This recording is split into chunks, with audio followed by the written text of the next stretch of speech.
Welcome back to the Gould-Fish Pod. I am Matt Gould. And I'm Ryan Fish. And we are here on the follow-up, the Fallout show for the Gould-Fish Pod special, covering Double or Nothing. Back on the train, doing some Rampage and Dynamite coverage, some top five. But before we jump into the important stuff, actually, this is the most important thing. Fish, disc golf. Did you play, and did you play well? I played, and it was horrendous. I was abysmal out there. Oh, God. So I only played once. Well, I didn't even get a chance to get out there, so you took more runs at it than me. But I gave it an honest try, but I did not succeed. It's all you can ask. All you can ask. The big news, though, and we'll jump right to it coming out of Rampage, is that CM Punk has some broken bones, although he didn't necessarily disclose which one it will be. And he's going to need surgery and take some time away.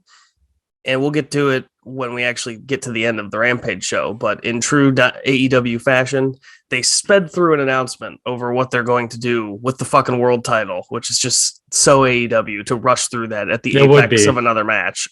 So the announcement said that Jon Moxley is the number one contender, and they're going to do a battle royal at the beginning of the show next week. And they will wrestle Moxley in the main event, and the winner will be crowned the interim AEW World Champion and will face Hiroshi Tanahashi at the Forbidden Door.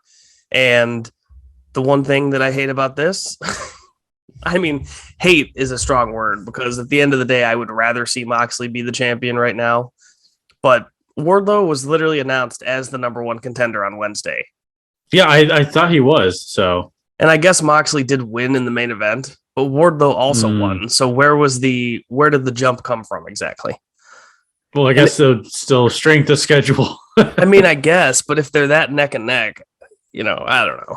I know that they have to avoid the Jon Moxley Wardlow match, but it was mighty convenient how strength of schedule all of a sudden kicked in. How it matters now. Will Wardlow be in the Battle Royal? Because it feels like the number 2 ranked contender should probably be in the Battle Royal. That'd be my best guess as well. And, you can only do so much when your world champion goes down. But this is why I think that it's important that they keep better track of their rankings and make them a little more appropriate just in case something like this happens. You've got to have a match ready to go consisting of 2 people in the top 5 that you're willing to put on for the title. You've got to have that, because whatever you were saving the people who are ranked 3, 4, and 5 for, it's no longer there. The champion is gone. They've got to crown a new one. So you've got to go a new direction entirely. And I know it's never going to be perfect, but I don't know. It's the first time he's had to deal with it, and I give him a firm B- on dealing with the champion going out injured. Yeah, definitely a quick run through on Rampage. Yeah, and he can certainly improve that score depending on what happens as it unfolds. You can definitely get yourself back into a strong position. It just really sucks that somebody as hot as CM Punk now has to step away and won't be able to do his thing. So hopefully he's not out too long, but hopefully he also takes his time and comes back recovers. Healthy. Yeah, right. And hopefully when they come back, they can build up a gigantic interim versus returning champion match, and hopefully it's really big. There's a lot of stuff they could do that will ultimately be really great. So hopefully it all works out, but best of luck to CM Punk in his recovery. Yeah, speedy recovery. Yep. But we'll go into a little bit more detail as we go through here. Talk a little bit about the promo that he did on Rampage, but we might as well start off at the top of the show. Fish, AEW Rampage, take us through. So, like AEW fashion, the openers are incredible, and this one was just spectacular. You had the Young Bucks versus the Lucha Bros. Oh, yeah. You'd throw a Young Bucks Lucha Brothers match on at any point in time, it's going to be electric.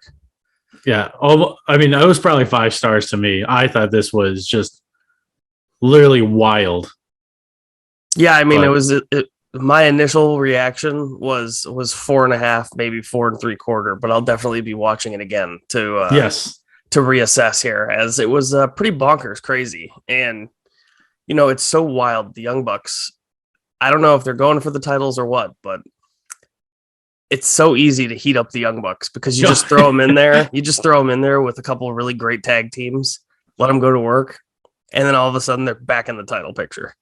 I was going to say, if you want the Young Bucks to be back in the title picture, throw them against the Lucha Bros. That's an easy one to be like, oh, yeah, they're hot again. Yep, Bucks are back. Yeah, I just think it had, obviously stuff I like, but, it was a while since we've seen the Destroyer, and we got, not only was Rey Fenix on top of Penta's shoulders and doing the splash, yep, it goes right into Destroyer. I mean, coming in really strong after 2 bye weeks, the Mexican Destroyer. Yes, they came in pretty hot. So, but yeah, overall, like, it literally just has everything like you would expect from a Young Bucks Lucha Bros match. And it happened on Dynamite too, where Adam Cole came in and did commentary. Yes. And I think Adam Cole on commentary is such a breath of fresh air because he actually comments like he has invested in the match and not just casually chilling there. Like, he was supposed to be in this match. He wants his crew to win this match. He's like Taz. He's barking instructions and telling them what to do. And that is how somebody who has a rooting influence would act if they were asked to comment on a match that all their I agree. Their stablemates are there for. Mm-hmm. Definitely, like you said, breath of fresh air, and it's very similar to Taz because he's a homer. Yep, and why absolutely. Wouldn't you be? Exactly. So, but yeah, they did a lot of crazy shit in this match. Like, I don't even know. Again, like, a Young Bucks match is basically impossible to recap if you wanted to actually recap the action happening because it was nonstop. I can't. Besides saying there's a Destroyer. A couple. I wasn't there too. I just know of one. I didn't see the second one. Maybe it was 2 Poison Ranas that I saw. They did. Yeah, they did 2 Poison Ranas, including we had Phoenix on Penta's shoulders. Nick Jackson springboards, drop kicks, and forces Phoenix to give his brother reverse Hurricane Rana. A lot of really good stuff. And then, of course, the classic pull the mask off of Penta. They lose a lot of matches that way. They got to tighten those strings, brother.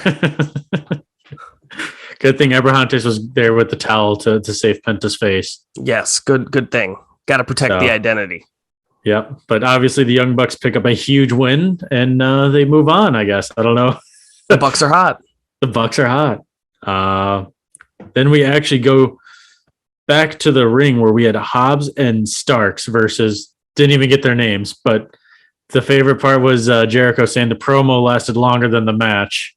Yep. Because they had a promo in the middle of the match. Again, another classic AEW thing. We're going to go put on a squash match that's going to last less than a minute. And to completely distract you from everything that's going on, we're going to give you the promo that is longer and should have aired before they came out at all.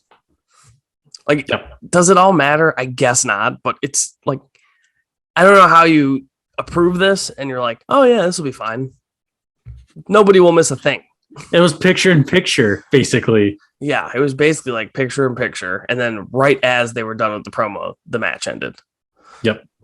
And they killed these guys. What did you expect? Oh, they murdered them. Also, apparently they were undefeated for 540 something days, which, like, good for Team Taz. Like, I'm down to see Team Taz be undefeated, but like, they were undefeated for 540 days. This is the first I'm hearing of it.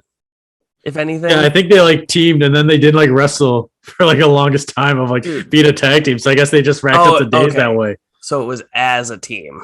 Yes. I thought they were saying that Team Taz was undefeated for 540. Oh, I was under the impression that it was the tag team of Ricky Starks and Will Hobbs. Okay, in that case, it's really funny that they said that because they went so long without teaming. It just made me think of the Gun Club and the Acclaimed, how they're just undefeated always. That was my first reaction. After that, we had Kiera Hogan versus Athena. I was pleased with this match. I actually thought it ended up being pretty damn good. So I feel like I've seen a couple Athena matches, like in NXT, I believe, or WWE. Yeah, I mean, she was Ember Moon in WWE. Yeah, so I kind of remembered a little bit, but yeah, she did really good. I really was impressed with her again. I thought they both looked really good. Kiera Hogan, I wish we could see a little bit more. Like just like even Red Velvet. I mean, I felt like they've been very good the last couple times. Yeah, they. I'm telling you, stick someone in a group, make it feel important, build up the confidence. It carries over into the matches. I'm telling you. Yeah, I mean the baddies are looking strong. And they ended up coming out strong in that match as well. Yep, but Athena did pick up the big victory for her debut. Yes, they were, but the baddies were all over the screen in the match, and yes, they Red were. Velvet was involved, and so they still got theirs. They made an impact. It wasn't enough. Yes, and could not foil Athena. And Stokely, he was good. His reactions. And Jade actually selling the thought of shock. Oh my gosh, they might be actually on to building something here for the TBS title. What a difference that might make. I mean, for real. Like you said, it's not finally shoehorned. Dude, I can't. Why couldn't they have brought in somebody for the 30th match? That was like a big deal. And build up Marina Shafir? I think so. Yes, it was. The problem solver, right. They tried to build it up, but it just was nothing. It's like we didn't even see Marina Shafir. She's been on Dark, and then like next week, like she has a squash match, and then the following week she has Jade Cargill. Like we didn't even get like a month of Marina Shafir. And like if we got a month of Marina Shafir, we would have been, a little bit more thoughtful and say like, oh, she might have a chance. Well, hopefully that is what they're doing with Athena here. Because this was a pretty good start to it. Picking up the win. She looked good. That finishing move, dude, it's got to go. I feel like the person on the receiving end, it's so hard to take it clean. And for the sake of Athena herself, she goes flying. Dude, it looks so painful to land like that. Like she just lands so hard and so abruptly. It's from the top rope. I know. It's cool and all, but I don't need people unnecessarily hurting themselves. I was gonna say, if it seems to fit the AEW theme right now, is try to put your body through as much pain as you can. That seems to be the MO. But yeah, very good match. Then we actually went to the House of Black where they introduced Julia Hart. Dude, whatever. Can they wrestle? Like they should wrestle all the fucking time. What was this even about? The initiation. They say the same lines all the time though. The house always wins. Here's why. We did this. Julia speaks. This is the same promo they do all the time. Why can't they just wrestle? I knew nothing more after this promo than I did before. Everything was planned. Beforehand? Yeah, apparently, which how was it not planned? But even that, how do you not know that before they say it? It's like they did not provide me with any additional color to understanding what is going on with this group. I already knew Julia Hart joined. I was going to say, is the pun that you said you didn't get much color? Well, it is black and white on their promos. It is true. But I don't know. It doesn't matter. They're all good. Like they do their roles well. It's just, it seems like all the shit they cram onto the show, and it's these promos are just always the biggest bunch of nothing. They were cool at the beginning, but we've literally seen the same promo 15, 16 times at this point.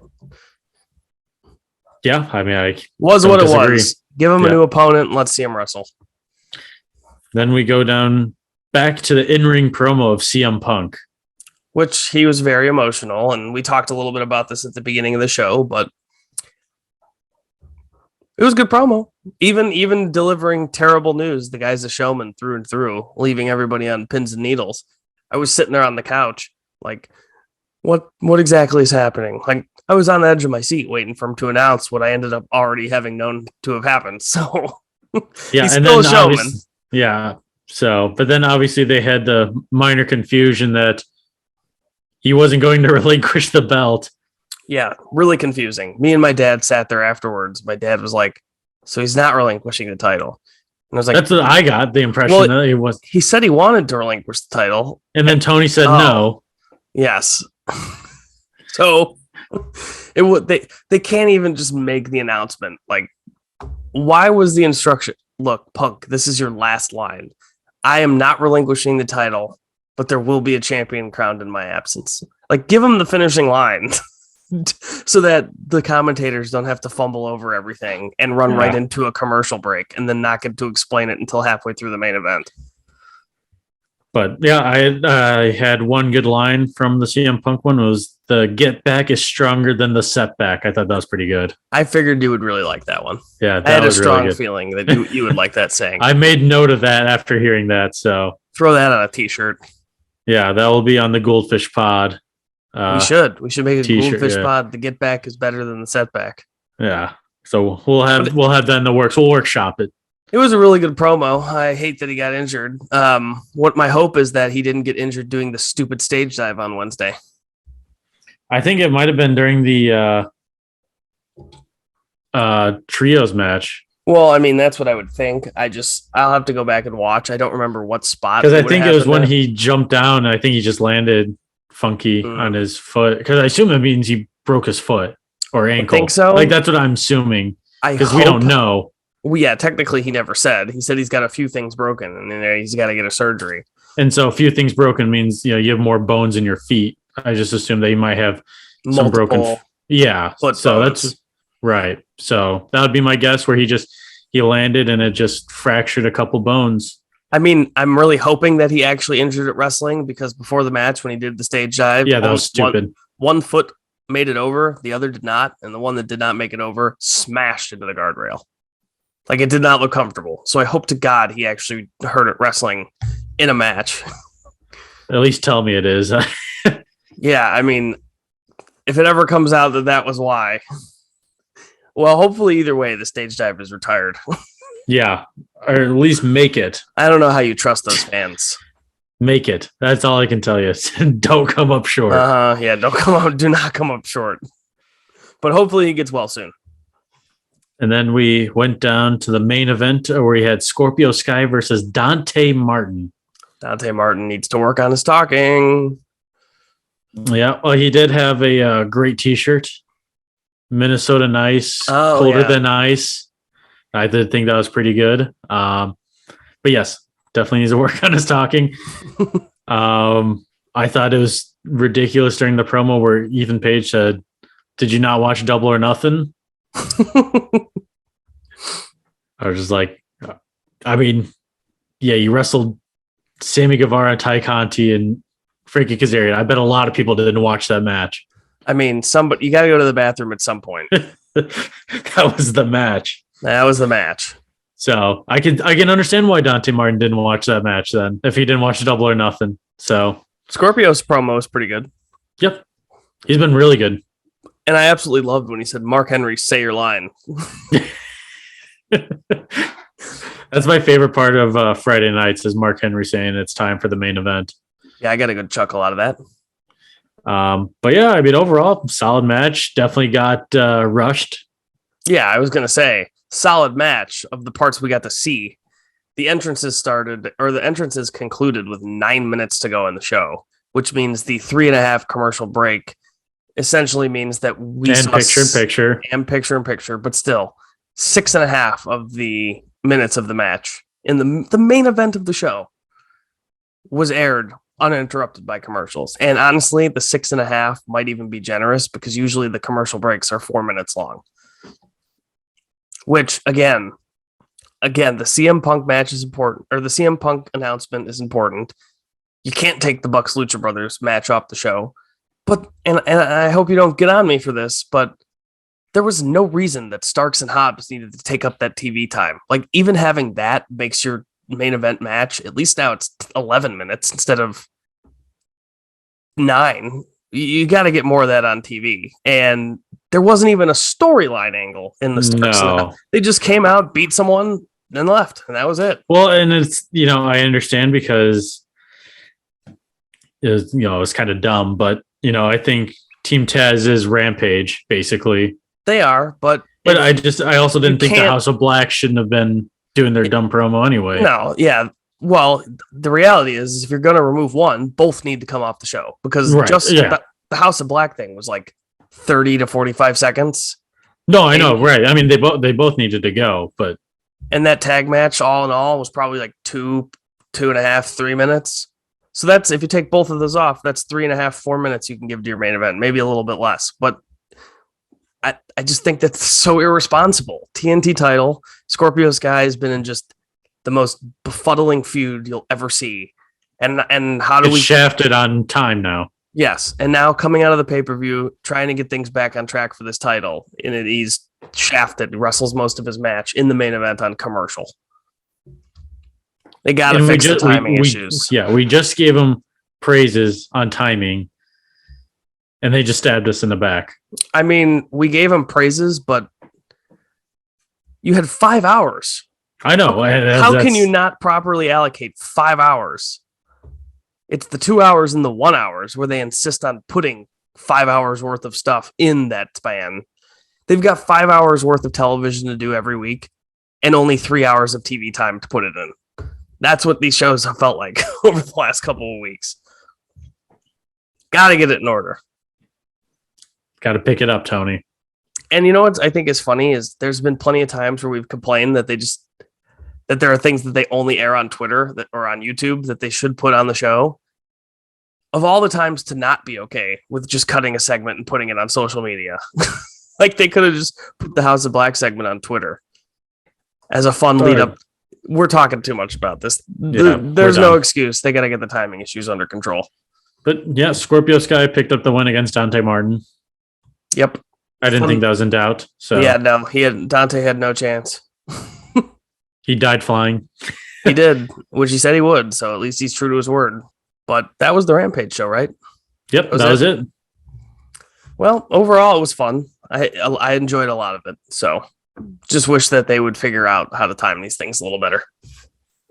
I agree. I mean, it's still my favorite show. And, but yes, that I was just disappointed in the main event, only starting with 9 minutes left. Yep. But we'll move on to Dynamite now, which we watched a couple days back. And the show opened with Cult of Personality and CM Punk coming out. It was CM Punk and FTR defeating Max Caster and the Gun Club, which the rap was fun. This whole Gun Club Ass Boys thing in general is just really fun. Like, I don't know. Even though I know exactly what they're going to say and what they're going to do, besides the rap, which obviously I don't know ahead of time, but I pretty much know the shtick. I know what I'm getting, and it never disappoints. It's like no, it never disappoints. It's like Hook squashing some geeks. It doesn't get old, at least not yet. You know, just because it's predictable and you know it's going to happen doesn't mean it's not like the correct thing to do either. Exactly. And I will say, while they still are a little rough around the edges, this Austin and Colton Gunn, they work so hard while they're out there, and they're just totally willing to take a beating and make themselves look foolish. And I don't know. I give them tons of credit because they sell really well too. Well, like I hate to correlate these two things, but you watch the Ass Boys maybe mistime some stuff, fall when they're not supposed to, but they're always back up. They're always they just move on past their mistakes. And like, you can tell how hard they're working. And I just remember watching them wrestle thinking like, if this is what somebody that's out there working really, really hard looks like, then MJF really, really wasn't in to that pay-per-view match. Sunday. He was not. No, he was there, but the lights were on, but nobody was mentally. No one was home. But this match was awesome, other than the couple of CM Punk mess ups, which we don't really know where he hurt his foot in this match, but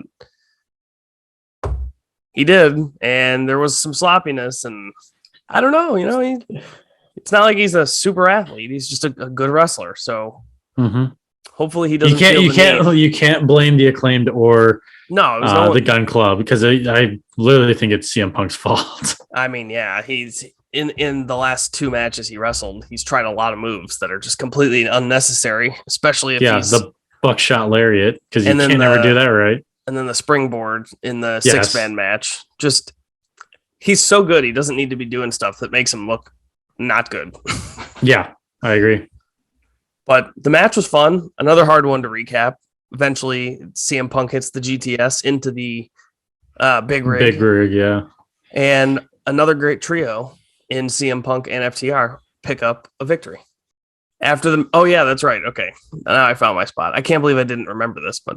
So after the match, Punk said that he's never done drugs in his life, but he imagines that's what it felt like because he was in the spin cycle out there trying to perform some of these moves.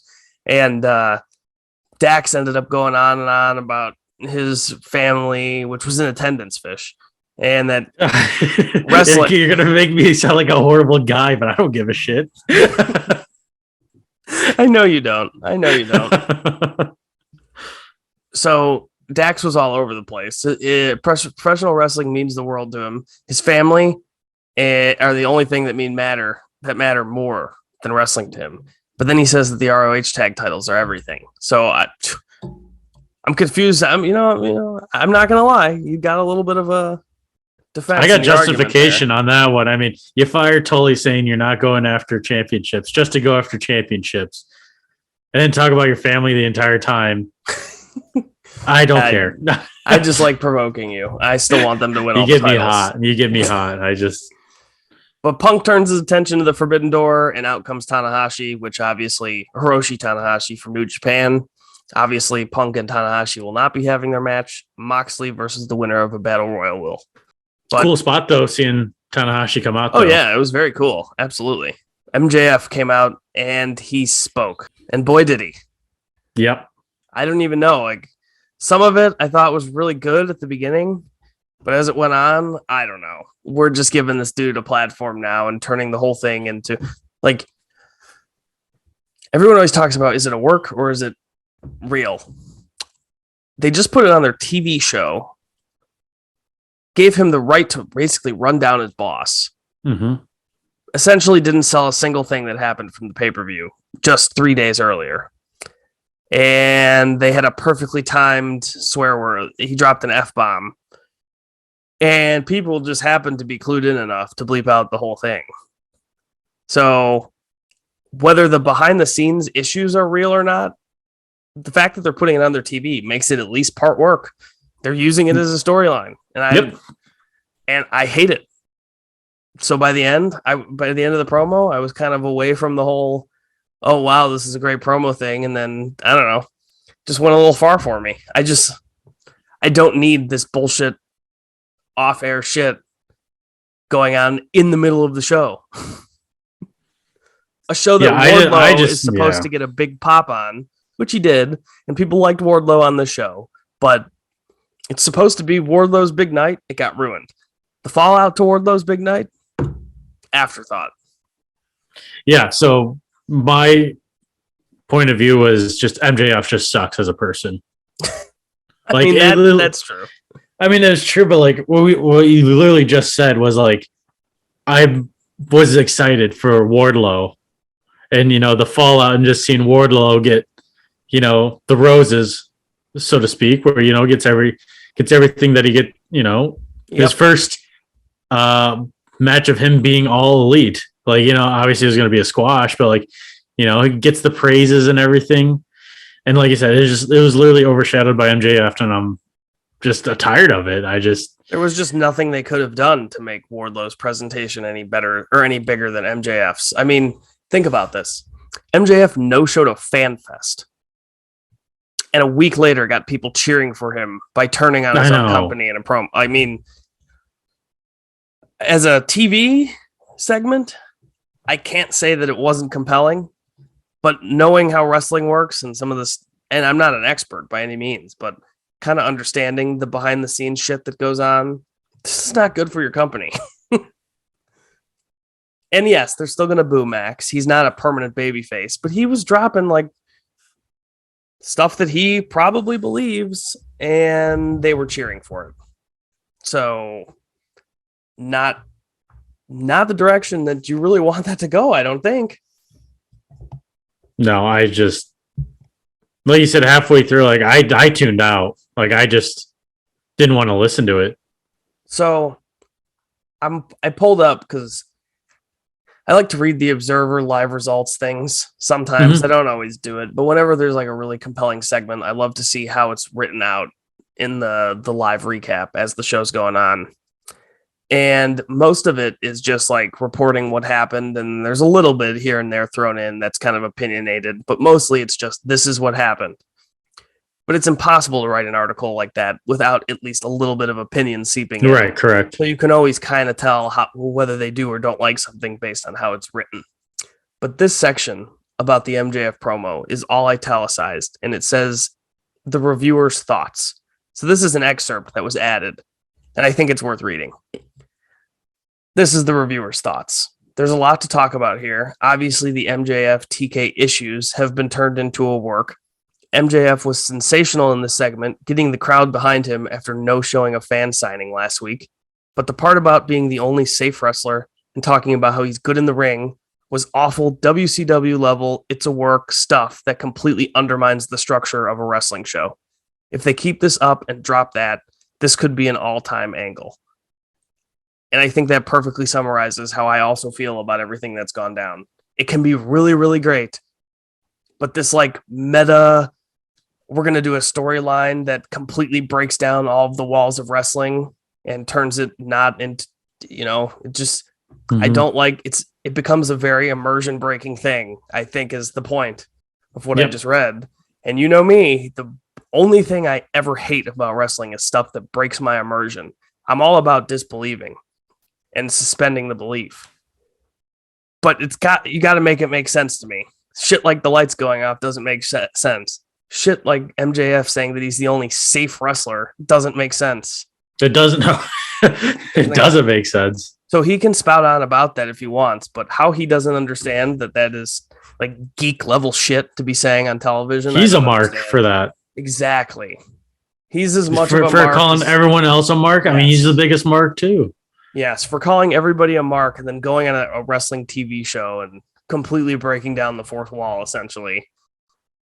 And I don't know. But that was the segment. He ended by calling Tony Khan a motherfucking mark or whatever, and it got bleeped out. And that was that.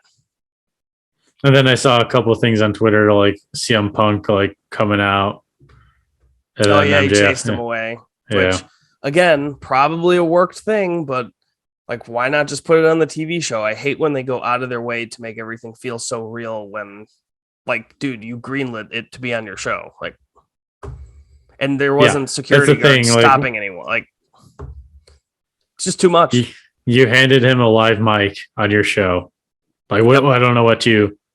As Johnny Elite issuing an open challenge to anyone in the AEW locker room, a Miro video promo aired. And I can't do any of it justice. It was just so phenomenal. The only thing that it was missing was a comment about how he had been banging his hot wife. Yes, and I don't know who it was on commentary. I think it was JR said he married well. Yes, well, JR is always one to make a comment about some woman's looks, so it was teed right up for him in that circumstance. But the promo was hilarious. He said he was coming for the Punks and the Cowboys, and he was going to redeem them all. Just the way he said it with such a look of relief on his face. He was happy to redeem people.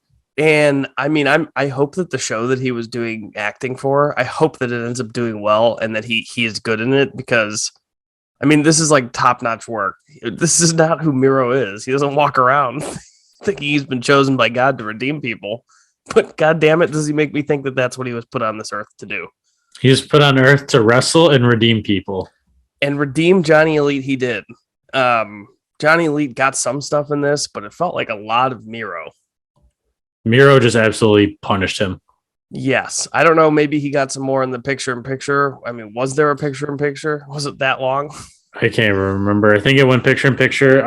But it was like towards the very end where he got some of the stuff in, like some of the kicks. Yeah.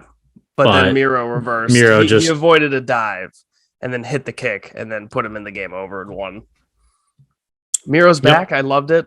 And I'm happy he's there now. Right where he belongs.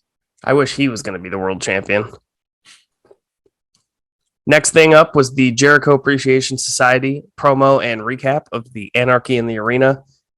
The recap video was pretty good. It kind of fully encapsulated everything that happened in this chaotic match. Match of the week winner, by the way, from last week on the Double or Nothing special. But the live crowd got to listen to Judas until Jericho cut it off, said that they didn't deserve it. But what they did deserve was the Jericho Appreciation Society. Parker said that they dominated the Anarchy in the Arena.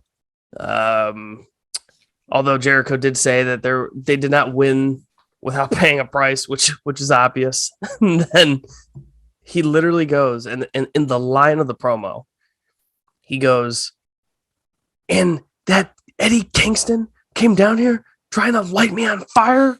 Who burns a man? When he's been throwing fireballs at people. Just classic. He calls himself a wizard, yet he was afraid to get burned by Eddie Kingston. Yet he was furious that this man would light him on fire. Thought that was crossing the line. Eventually, and then obviously he said that sports entertainers always win against pro wrestlers. But Eddie Kingston had heard enough. He interrupted, and they had Regal come out. Yeah. They had him do the War Games thing, only with blood and guts. They're going to settle this in a blood and guts match. And Regal headed to the back. We thought he had convinced Kingston to just fight another day. Nope. Eddie turns his head, charges down to the ring, immediately gets stopped. But it's also that Santana can get in a couple of shots on Jericho and run away with a lock of his hair. Yeah, Ortiz. Ortiz did it. That's correct. But Ortiz jumps him, cuts out a pretty big chunk of Jericho's hair, and then Jericho is furious. He said, "Are you crazy, you son of a bitch?" He was irate that part of his beautiful hair had been cut off, and threatened to burn them with more fireballs because he's a wizard. So blood and guts. And then it also is a hair versus hair match. Yes, of course. It set up the hair versus hair match on June 15th. So next week. Dynamite. Oh, is it next week? Yes, St. Louis next week. Oh yeah, I guess it would be. No. June. It's June 15th is the hair versus hair match, I think. Is it? Okay. Oh well, it's coming up one of the next 2 weeks. Yeah. That's not our job. Nope, not our job. After this, they flashed it back to Sunday after Samoa Joe's match. He was being interviewed. He got attacked by Sanjay Dutt, Jay Lethal, and Satnam Singh. They wrapped a chair around his already injured shoulder and sent it into the beam or whatever, or the steel, or whatever it was. The wall, yeah. And that was that. Not good. Joe was very hurt. Look, we've talked about this time after time, and Jay Lethal has done everything you've asked him to do. Has he done it the right way? No, but he did take your advice. Yeah. I mean, he's successfully attacked Samoa Joe several times, but there's been no forward movement because of these attacks. They're just he's successful. Attacks. He hasn't faced any repercussions for it. Yeah, he hasn't failed. He hasn't gotten in trouble, but he also hasn't really gained anything. And no, he has not either. If anything, all he's done is make Samoa Joe even angrier, which is also not a good idea. So. Yes, he's done what I asked, but the execution has left a lot to be desired, that's for sure. After that, we had the Young Bucks, Red Dragon, and Hikuleo from the Bullet Club defeat Jungle Boy, Luchasaurus, Christian Cage, a handpicked Darby Allin filling in for Jeff Hardy, handpicked by Jeff Hardy, and Matt Hardy. And this was absolutely insane. It was insane. You got a destroyer. It wasn't a Mexican destroyer. But you did. No, but I did get a destroyer. Yeah. Yes, it was actually a Jurassic destroyer. So it proves me right again. They needed the 2 bye weeks. Yeah, or perhaps the Amazon destroyer, because the Amazonian destroyer. The Amazonian destroyer. Yes, yes. When Jungle Boy does the destroyer, it is now the Amazonian destroyer, because Jungle Boys come from the Amazon. You heard it here first. You reported here first. This was an all-action match. I mean, everybody looked tremendous. Matt Hardy looked a little worse for wear, but he did what he could. When he shoved everybody's heads into the turnbuckles, I got a really big kick out of that. That was so funny. He tried to do it to Hikuleo, but that didn't happen. He wasn't having it. Ended up hitting a twist of fate on here. Christian hit a running spear off the apron. I mean, everyone worked their ass off in this match, and I have no idea how they make all of these moves look so good. And I get it. It's craziness. It's a bunch of people running in and out. It's hard to keep track of who's legal and who's not. But the fact that these guys make all of this look like a competition still, it blows my mind. I don't think anybody does it quite like this group of people. And I still just credit almost majority of this to the Young Bucks. Oh, that's what I mean. Yeah, The Young Bucks are the people who have to be doing a lot of the groundwork for determining how the match is going to go. And to then go out there and make everybody just look in sync when they're out there and directing traffic. I don't know. The Young Bucks are just there won't be a day that goes by where, as appreciated as the Young Bucks are by those that appreciate them, they still don't get the justice. No, they don't. That I think they are owed for how good they really are. And you forgot to mention, besides working their asses off, we did get some Too Sweets by Hikuleo. Oh yeah, we got some Too Sweets. The Too Sweet is back. Might have to edit my rankings. Never know. Never know. No, actually, my rankings are pretty strong. Too Sweet isn't all the way back yet. When the Forbidden Door comes, depending on how the Too Sweet is sitting, like it's on the rise, that's for sure. Ace Austin just joined Bullet Club. The Too Sweet, it's coming back. It's coming back. It's making a large comeback here to the top 5. It is, but back to Dynamite. Strickland and Keith Lee were backstage. Swerve introduced a bunch of people in his entourage that I have no idea who they are. Said he was doing mogul stuff. I'm not sure what that is. And Keith Lee said that it was a setback, but Gold has been theirs before and will be theirs again soon. I believe him. Yeah, hopefully. I really wanted them to win the title. And as we talk, I just got a text from Big Dave that says, so apparently an interim champion will not be crowned on Wednesday. It's at the Forbidden Door, right? No, the Forbidden Door person, the way they said it is the winner will go on to Forbidden Door to face Hiroshi Tanahashi. So I don't know. Maybe it's Moxley versus the Battle Royal winner. They have a number 1 contenders match, and then the Tanahashi match is the... Well, I feel like Tanahashi should be the number 1 contender as well, if we're... Well, I mean, if Moxley is the number 1 contender and Tanahashi gets to stay in the match, why are we not just doing Moxley versus Tanahashi? Because I know that's what we're going to get, because we were supposed to have gotten it back during All Out. He wrestled the other guy instead. So... Well, and we just talked about Wardlow was the number 1 contender last week. All right, so here's what I got. Punk not relinquishing the title. There will be a Battle Royal to kick off Wednesday's Dynamite. The winner of that Battle Royal will face Jon Moxley in Wednesday's main event. The winner of that match will move on to the interim world title match at the Forbidden Door pay-per-view. And then at some point in the future, Punk will face the interim champion in a unification match. That is how it's working. Okay. Where do we leave off? Oh, yeah. Athena. Back to Dynamite. Yep. Athena comes out, and I don't know. She's a goddess or something. The first part of this, goddess. Yeah, the first part of her promo. I was sitting there like, oh, she was just soaking it all in. Or as the promo got going, it got better. And when Jade came out, I liked the confrontation. Statlander got a pretty good reaction. Who was the first person? Anna Jay. Anna Jay, yeah. I mean, she's there. So, and based on the match that we saw on Rampage, I don't mind this 6-person feud. It's off to a good start, I think. They're building. I think of Stokely Hathaway here. I just don't know much about him. Like I don't either. Like if you go on Twitter, I've seen lots of people rave and rant about him, but I just don't get it. I actually think that there's just a lot of people that don't see a lot of stuff. He's a publicist for Jade. That's all I know. Apparently he's a publicist, but Wardlow came out with no security detail next per the stipulation from Double or Nothing. He had a remix theme song. Crowd went crazy for him. And then the match happened. And it was kind of just there. Powerbomb Symphony. They popped for the powerbombs, but only 2 this time. And ended up squashing him for the win. Again, Wardlow came across as a giant star, but were they cheering him any more today than they were prior? I don't think he got any more cheers than what he normally has been getting. And he had been getting a ton of cheers, so it's not to diminish how over he is. But wasn't the idea that he was supposed to be more over after the whole MJF thing? Yes.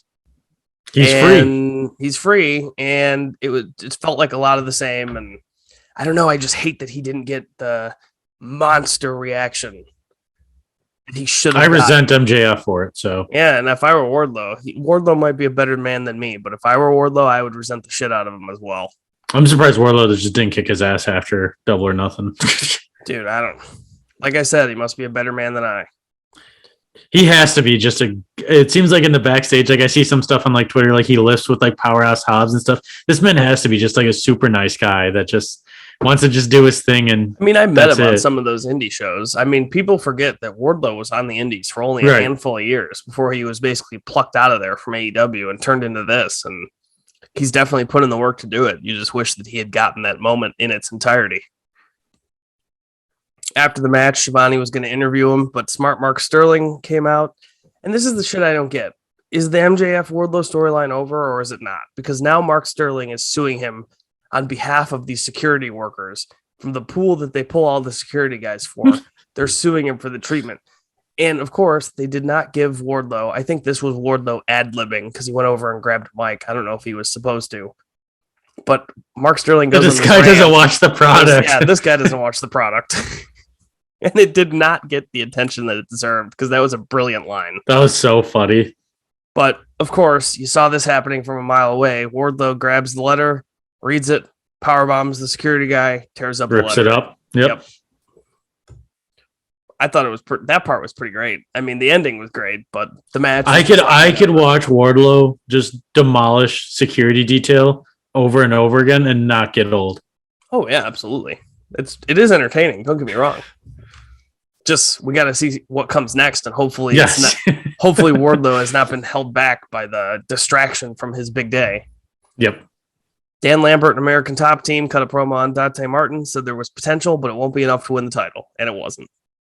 Correct. Ruby Soho and Tony Storm defeated Dr. Britt Baker, DMD, and Jamie Hayter, and Dr. Britt Baker took her obligatory tag team loss that comes usually after she wins a big match on a pay-per-view. So, but the match itself actually was fucking awesome. I really liked this match. This match was sweet. Yeah, this was really great. I hope Tony Storm looked really good. Jamie Hayter looked really good. I mean, they all looked great. Yeah. But I'm waiting for that match. Yeah, exactly. Like one of these days, we're finally going to get the Jamie Hayter versus Britt Baker. And I didn't have anything that I wrote down. Did I miss something or did they not tease that either? I didn't think they teased it at all. Well, the only thing that they did during the match that I remember happening is towards the like, I think it was right before the commercial. They're going to hit each other or something where like she's like at the edge of the rope on the apron. There was that was the only part I guess I really saw or noticed. Earlier in the match, I forget who was in for the other team. It doesn't matter, but Britt Baker was in the ring, and I think she was squaring off with Tony Storm, and Britt went for the tag. Yeah, Jamie was like, no, you got it, you're good. I think it was Tony Storm. But they didn't really, unless I missed something towards the end or after the match, they didn't necessarily play up big. That no, because they just beat down Tony Storm and Ruby Soho after the match. Together. So maybe we'll get a follow-up on that next week. Hard-hitting match. Good suplexes. Love the Germans. People hitting finishers. Good near falls. I mean, all of these four women are pretty damn great wrestlers. So I was pretty... I expected them to go out and have a great match, and they did. Yep. Especially the caliber that they are. They announced the next Battle of the Belts, which is August 5th in Grand Rapids, Michigan. And then Chris Jericho and William Regal joined commentary before the main event, which was Jon Moxley defeating Daniel Garcia. And I thought this was better than the match they had the first time. I remember being pretty underwhelmed by the rest of the entire first dance, that match included. I don't remember the specifics. I just remember being like, okay, it was good. This I thought was damn good. Mm-hmm. And Daniel Garcia, when he does take a good shot, he just folds like an accordion. When he gets hit really good, he folds as good as anybody. Especially when it's a bigger opponent. Oh yeah, he just crumbles. He knows how he should be reacting to the person that's hitting him. I think as good as anybody. He's always doing it appropriately. It always makes the most sense. But after the commercial, things got kind of heated up. They did some moves off the top rope. There was a counter to a sharpshooter. Which of all the people to do a sharpshooter on the pay-per-view, were they honoring Owen Hart? Daniel Garcia did the fastest sharpshooter. Daniel Garcia, he didn't even get to really do a sharpshooter on the pay-per-view. If I'm no, he did. I don't recall it. No, instead he got it countered here. But yeah, there was a lot of really good counter wrestling that was just kind of mixed in with them hitting the shit out of each other. Moxley eventually got caught in the sharpshooter. They did the suplex onto the stairs, which, god damn it. That hurt. That's the new thing. That was rough. I thought he was hurt. The new thing in AEW is flipping the steps on their side and taking bumps on the flat part. That's the new thing. Jericho eventually ran down to the... Oh, go ahead. I was going to say, it was also smart Daniel Garcia to open up the wound from John Moxley, the stitches. Yep. Didn't have enough time smart entertainers. They are smart entertainers. Jericho ran down to distract Moxley, but Moxley did hit the paradigm shift and the bulldog choke for the win. And this was as Eddie Kingston ran down. Oh, my. Dude, Eddie Kingston, this dude is a legend. On top of all of the stuff that he already has done, this dude comes storming down to the ring, stumbling every which way, almost totally eats shit, and still ends up recovering, never falls at all, and delivers a beatdown to Jericho.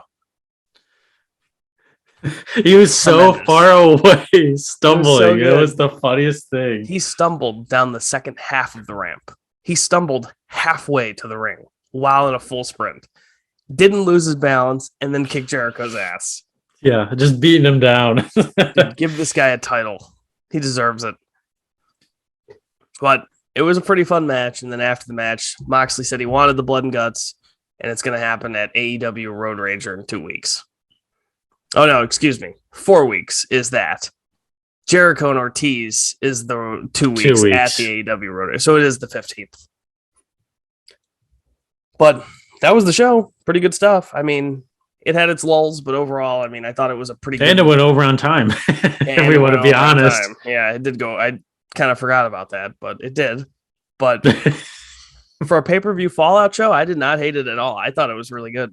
I mean, yeah, I always look forward to the Fallouts. I think they're usually really good. So because everything feels so important, because most of the people on the show just came off of whatever happened to them at the pay-per-view. It's just, they're fun and exciting, and usually there's some unique stuff on there, and usually someone returns, like Miro came back, and we get the new cycle of stories, although it's forbidden. And the good thing is it's not going to be slow, because Forbidden Door is in a month, so they got to get stuff going. Yes, right away. So it's nice that they just go right into it. But that was the shows this week. Any final thoughts on either?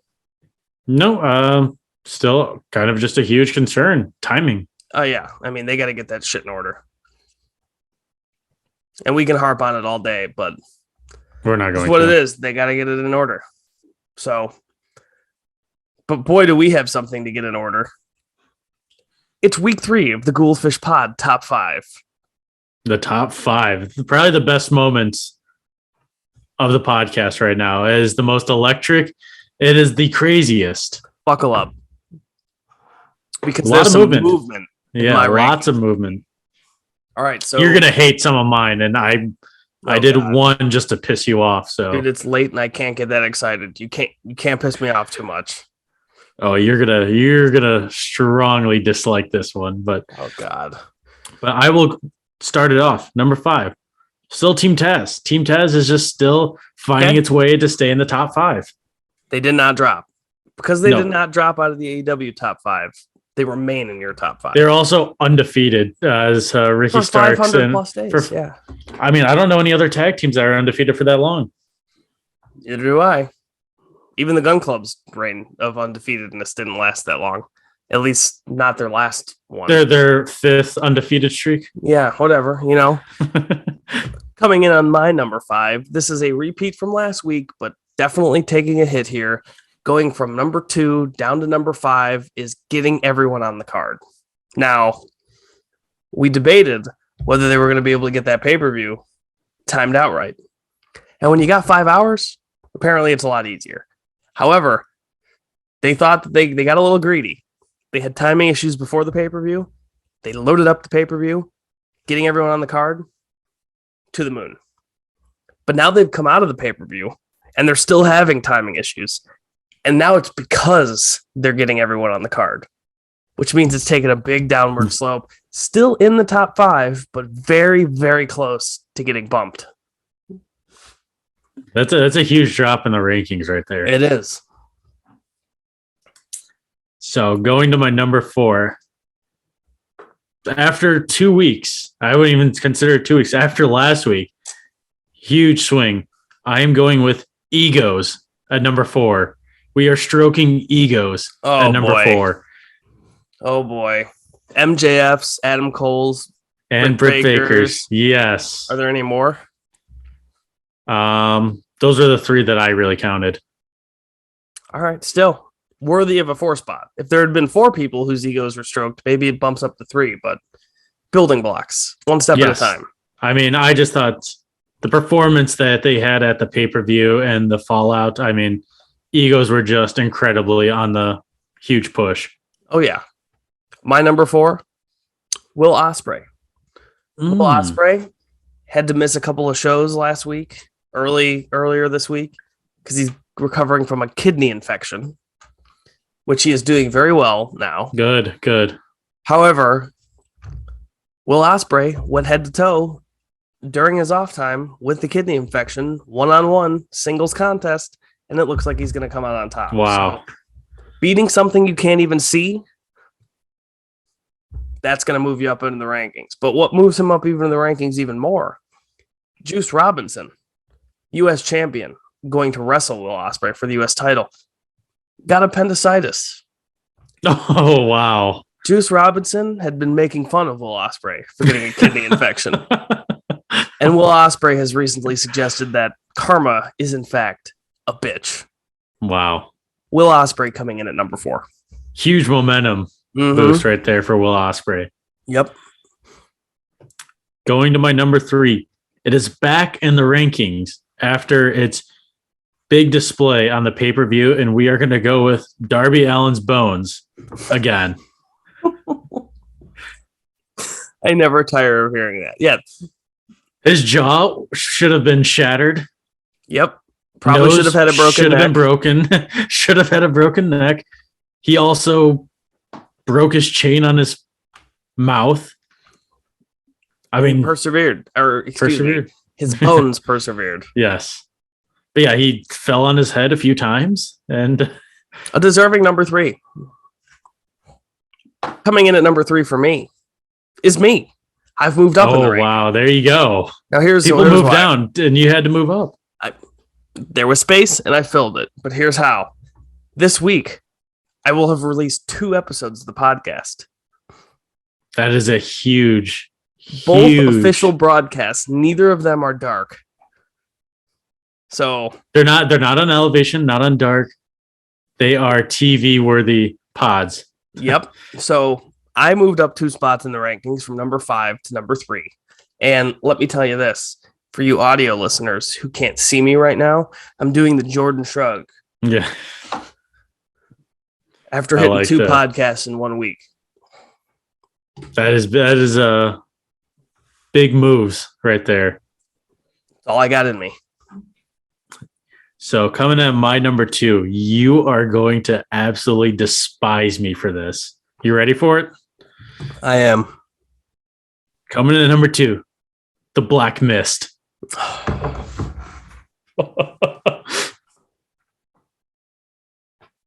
Yes, the Black Mist making a huge impact on the pay-per-view. Fuck your rankings. I mean, look, you upset me, but I also can't sit here and tell you you're wrong. It played a huge factor in that match. It was the reason they won. It was the only reason why they won. They were losing at that point. And power outages should probably be honorary mention. But I wouldn't dare put that in my top 5. So that's on you for not including power outages. I thought the Black Mist played more of a factor than the power outage. Well, without the power outage, the person who sprayed the Black Mist can't even get down there. Look, man, I don't know what to tell you. The Black Mist was the savior of that match. You're right. That did aggravate me. Are you ready to hear my number 2? Because I am. Unlike you, unlike Ryan Fish, asshole, I have a number 2 that you're going to love. And the number 2 spot in the rankings this week 3, goes to whichever local coffee shops Tony Khan happens to be near within the next week or 2. because he just had probably several months of world championship booking go down the toilet with the CM Punk injury. You know this man's going to pull a couple more all-nighters than he probably already is pulling. And to do that, what are you going to need? Coffee. And where is he going to get it? At the coffee shop. Wherever he is at the time. So if you are a coffee store and you know of Tony Khan being in your presence, maybe spice up the deals, raise the prices, because you guys are in for a big week here, coming in at number 2 on the rankings. Yeah, if I was St. Louis and whatever, AEW is coming in. Beef up. There you go. Get some extra orders in. Let's be prepared. Dude, you need all of it, and you need it all now because TK is coming to town. He is coming to drink your coffee. Oh, man.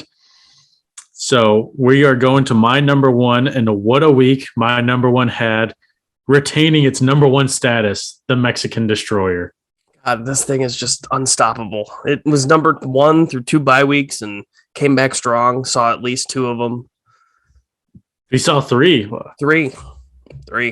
You're not wrong. Because we saw the pay-per-view and then 2 during the week. You're right. So that's a strong week. You knew. Very strong week. I didn't. You did. I stood there backing after 2 bye weeks. My rankings were going to be in shambles, and it really came out and has had some huge performances. Well, my number 1 for the week is going to be Jon Moxley, because this man just decided he was going to decimate the AEW ranking system. I liked it. This guy. Look, let's say that it all makes perfect sense. Even in a situation where it makes perfect sense, this Jon Moxley booked a match against Daniel Garcia at just the right time, right as the champion needed to go out. And it was just enough on the strength of schedule to propel himself into the number 1 spot, apparently. And that is where he currently sits. Jon Moxley, number 1 in the rankings, the Gould-Fish Pod rankings, on the Gould side for defeating the AEW rankings. I love it. Wardlow going after JD Drake. That's a huge, that's going down a division and playing. Maybe he needed MJF to book his opponents after all. He needed to go after Sean Spears. Food for thought. I do want to say this, and I think this might be, a little hatred on MJF's part for me. And, I wanted to make this very transparent. There's only going to be one person that's going to claim to have officially outed MJF out of AEW, and it's the Captain Sean Dean. You heard it here first. Sean Dean ran MJF out of AEW. So what you're saying is that Sean Dean picked up a couple big wins against MJF. The confidence got rattled. And what do you do when you lack confidence? You look for reassurance in your abilities. And how do you do that? You get a raise for being so good. You go after your boss. Yep. I can get behind that. Sean Dean has absolutely living rent-free in MJF's head, beachside. Sean Dean, the captain. The captain coming in clutch, not in the rankings, but he's not in the rankings. But I figured that it didn't make my top 5, but that was a noteworthy conversation to have. Okay, I can get behind that. And then finally, let's transition here. We're going to switch over. Let's talk match of the week. You're getting 2 matches of the week in 1 week, which we can do whatever we want. It still makes more sense than some of the wrestling storylines. It definitely makes more sense than MJF bragging about how he's such a safe fighter. But I'll go first this week. Yeah, go for it. Since you went first in the rankings. And I just don't even know that there was strong competition because the Young Bucks and Lucha Brothers were so good that has to be my match of the week. That is my match of the week as well. I figured it might be. I mean, how can you go wrong with that? There was lots of good stuff on the 2 shows, but nothing that eclipsed those guys going at it. I mean, we talked about it during, the Rampage segment where, I mean, you're never going to go wrong putting the Young Bucks and the Lucha Bros together because they are a phenomenal pair. Dude, if you Google how to heat up the Young Bucks, the first result should be book them against the Lucha Brothers. Like in the wiki how, step by step. Step 1, book them against the Lucha Brothers. Step 2, they win. Step 3, there are no more steps. And then if you want to do the opposite, how to heat up the Lucha Bros. Wrestle the Young Bucks. Win. End of story. There are no more steps. No more steps. You can literally do both of those things and no one cares because they're just phenomenal at that point. They're on when they wrestle each other. And again, giving credit to the Young Bucks because in theory, if the Lucha Bros were also as good as the Young Bucks at this whole professional wrestling thing, then every other opponent that the Lucha Brothers have had would have been a banger of a match. And a lot of them are, but not all of them are. There's been a couple duds. There has been a couple duds. I will admit that. And if you are the Bucks of Youth, can you name the last Young Bucks dud? Because I can't. It's because it doesn't exist. It doesn't. It's never happened before. It's never happened. So yeah, that's my match of the week. I figured it was probably yours as well. I mean, I don't know how else we could have done it. I mean, obviously for maybe more variety, I could have picked something else, but that was my favorite. Oh, fuck variety. Yeah. My favorite was the Ricky Starks and Powerhouse Hobbs promo in the middle of their match. The promo lasted longer than the match. That's my favorite match of the week was actually John Moxley and Daniel Garcia, but not because of the wrestling, because Eddie Kingston run-in stumbled. No. None of that was better than the Lucha Bros versus the Young Bucks. Can confirm. And if you have a different opinion, you're just wrong. Yeah, I agree with that. But I do want to make one point. I forgot to make this point during Rampage. We did not get a sports entertainer of the week. Yeah, what the fuck? Of all the weeks. I was in shock, especially after what. So that should be a 1-week suspension for the Jericho Appreciation Society for failing to hold up their end of their terms. They did not. We hold up our match of the week. They need to hold up their sports entertainers of the week. Maybe they'll tweet it out. I don't know, but I remember being pretty depressed, realizing that they did not do one, and you just reminded me of it, and now I'm right back down in the dumps. So thanks for that. So the Black Mist and not having sports entertainers of the week. I don't know if we're doing another show. That's how upset I am right now. Sounds like I'm going to have to go to some Dark and Elevation. You might be relegated to Dark things that don't air. I might have to get Billy Gunn and book me some pods on Elevation. Or you could scissor. Or that could move you up somebody's rankings. It could be with the Acclaimed and then the Gun Club, the Ass Boys. All right, let's get out of here. This is the Gould-Fish Pod. I'm Matt Gould. I'm Ryan Fish. And that's all we got. Peace.